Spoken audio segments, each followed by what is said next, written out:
Shalom JCers, tahukah Anda tanpa kita sadari ternyata Indonesia saat ini berada dalam kondisi darurat, di mana kasus pemerkosaan semakin sering terjadi. Bahkan yang lebih mengkhawatirkan lagi, pelaku bukan hanya orang dewasa, anak di bawah umur pun menjadi pelakunya. Seperti yang kita ketahui, minggu-minggu ini kita dikejutkan dengan kasus seorang siswi SMP yang berusia 13 tahun di Palembang kehilangan nyawanya karena menjadi korban pemerkosaan dari pacar dan teman-teman pacarnya yang bahkan mereka masih di bawah umur karena habis menonton film dewasa.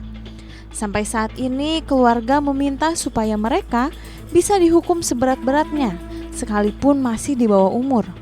Tapi ternyata kasus pemerkosaan sudah terjadi sejak dulu, bahkan dicatat di Alkitab. Apa saja kisahnya dan apa yang terjadi kepada pelaku? Mari kita bahas di Fakta Alkitab hari ini.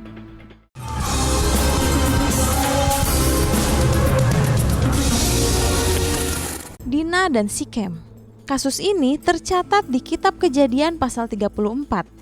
Dina adalah putri dari Yakub dan Lea. Suatu hari, Dina pergi keluar untuk mengunjungi wanita-wanita di sekitar tempat tinggalnya. Di sana, Sikem, putra Hamor orang Hewi, melihat Dina, terpikat padanya, dan kemudian memperkosanya. Namun setelah tindakan tersebut, Sikem justru mengaku sangat mencintai Dina dan meminta ayahnya, Hamor, untuk meminang Dina agar menjadi istrinya. Ketika Hamor datang kepada Yakub untuk meminta agar Dina dijadikan istri Sikem, saudara-saudara Dina, khususnya Simeon dan Lewi, sangat marah atas tindakan itu. Mereka merasa kehormatan keluarga telah dinodai. Namun mereka tidak langsung menolak, melainkan menyusun siasat. Mereka meminta agar seluruh pria di kota Sikem disunat sebagai syarat pernikahan dengan dalih bahwa mereka tidak bisa menikahkan saudara perempuan mereka dengan orang yang tidak bersunat.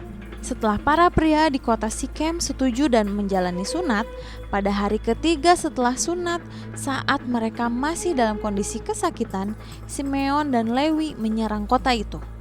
Mereka membunuh semua pria termasuk Sikem dan ayahnya Hamor. Mereka juga merampas harta benda kota itu dan membawa pergi perempuan serta anak-anak menjadi tawanan. Yakub sangat kecewa dengan tindakan kekerasan ini karena takut keluarga mereka akan diserang oleh suku-suku lain. Tamar dan Amnon. Kisah ini cukup sering kita dengar. Kisah ini tercatat di 2 Samuel 13. Tamar adalah putri Raja Daud dan saudara tiri dari Amnon. Amnon sendiri adalah putra sulung Daud. Ia jatuh cinta kepada Tamar. Namun cintanya itu bersifat obsesif dan penuh hawa nafsu. Dengan bantuan seorang teman bernama Yonadab, Amnon menyusun rencana licik untuk mendekati Tamar. Ia berpura-pura sakit dan meminta agar Tamar datang untuk merawatnya serta memasak makanan baginya. Saat Tamar datang ke kamar Amnon untuk merawatnya, Amnon memanfaatkan situasi tersebut. Dia memaksanya untuk tidur bersamanya, meski Tamar memohon agar dia tidak melakukan hal tersebut, mengingat tindakan itu adalah kejahatan besar di mata Tuhan dan merendahkan dirinya sebagai seorang perempuan. Namun, Amnon tidak mendengarkan dan memperkosanya.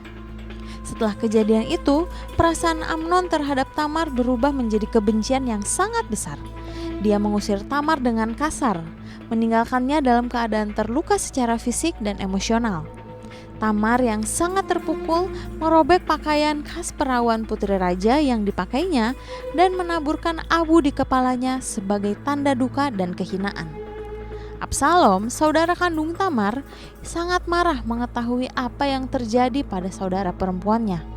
Namun pada awalnya dia menyuruh Tamar untuk diam dan menunggu. Sementara itu, Raja Daud sangat marah atas kejadian itu, tetapi tidak bertindak tegas terhadap Amnon. Hal ini akhirnya memicu kebencian Absalom kepada Amnon, yang 2 tahun kemudian membalas dendam dengan membunuhnya. Gundik Lewi dan orang Gibea. Kisah tragis ini terdapat dalam kitab Hakim-Hakim pasal 19-21. Cerita ini dimulai dengan seorang Lewi yang memutuskan untuk menjemput kembali istrinya di Bethlehem. Dalam perjalanan pulang ke Efraim, mereka sampai di kota Gibea yang berada di wilayah suku Benyamin. Mereka berencana untuk menginap di kota tersebut. Sayangnya, tidak ada satupun penduduk Gibea yang mau memberikan tempat untuk bermalam, kecuali seorang pria tua.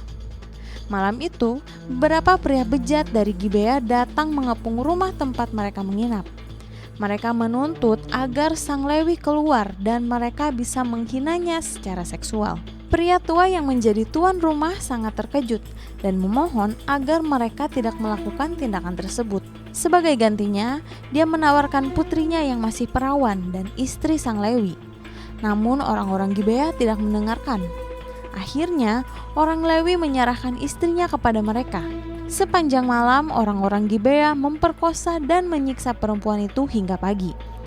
Saat fajar tiba, sang Lewi menemukan istrinya sudah mati. Dengan penuh kemarahan, dia membawa tubuh istrinya ke rumahnya, lalu memotong-motong mayatnya menjadi 12 bagian. Potongan-potongan tubuh itu dikirim ke setiap suku Israel sebagai seruan untuk membangkitkan keadilan atas kekejaman yang telah terjadi. Peristiwa ini mengejutkan seluruh Israel. Mereka bersatu dan meminta suku Benyamin untuk menyerahkan pelaku dari Gibea. Namun suku Benyamin menolak, sehingga perang saudara pun terjadi. Dalam pertempuran yang brutal, sebagian besar suku Benyamin dihancurkan dan hanya sedikit yang selamat. Dari kisah-kisah ini, kita belajar bahwa Tuhan menginginkan keadilan ditegakkan dan kasih sayang serta perlindungan diberikan kepada setiap korban. Setiap tindakan jahat tidak luput dari perhatian Tuhan, dan Dia adalah Tuhan yang adil, yang akan menghukum kejahatan dan memulihkan mereka yang hancur hatinya. Jika Anda atau orang terdekat Anda pernah mengalami peristiwa buruk seperti ini dan membutuhkan dukungan, kami di sini siap untuk membantu Anda. Jangan ragu menghubungi call center kami untuk mendapatkan dukungan rohani dan doa, karena Tuhan selalu menyediakan pemulihan bagi mereka yang datang kepadanya dengan hati terluka. Sekian fakta Alkitab hari ini, Tuhan Yesus memberkati.